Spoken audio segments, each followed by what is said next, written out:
At dinner that night, my mother-in-law, Evelyn, sat at the head of the table like a queen holding court. She always did. Her voice was sharp, her smile fake, and her opinions never stayed in her head for long.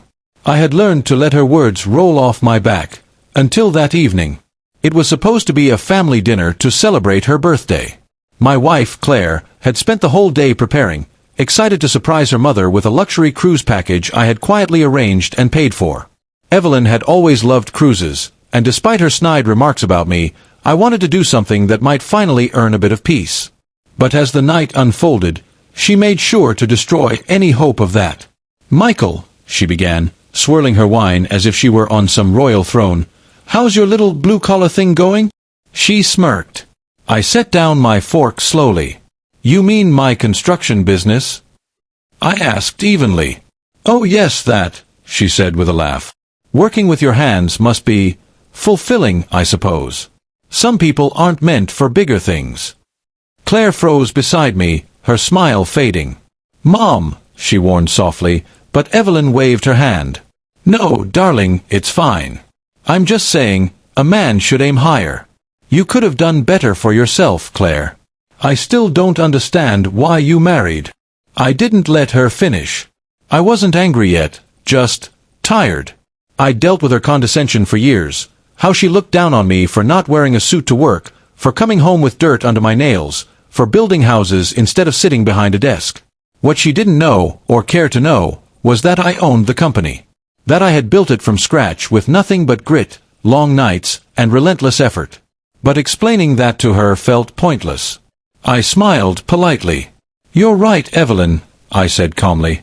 "Some people just don't understand the value of hard work unless it comes with a fancy title." Her smirk widened, thinking she'd won. "Exactly," she said.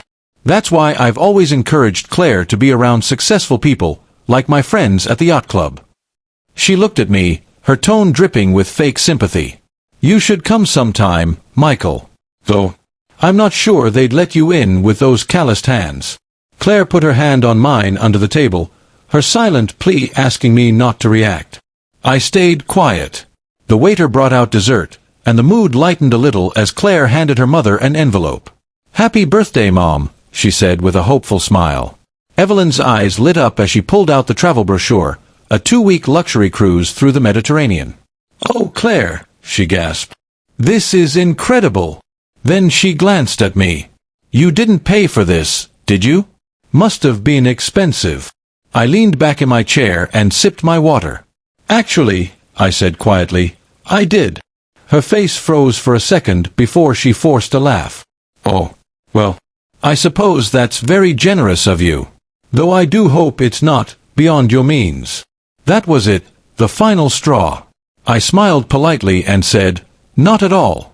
In fact, I think I'll handle the travel arrangements myself." The rest of dinner passed in awkward silence. When it was over, I excused myself, stepped outside to make a quick phone call, and returned a few minutes later. Evelyn was bragging about her upcoming cruise, showing everyone the brochure like a trophy. I took my seat again, waited until she was mid-sentence, then said, "Actually, Evelyn, about that cruise, it's been cancelled." The table went dead silent. "What?" she asked, frowning. I pulled out my phone and showed her the confirmation email. "Full refund processed. I figured since you don't think my money or my work is worth much, you shouldn't have to benefit from it." Her mouth fell open. Claire gasped. "Michael," she began, but Evelyn cut her off.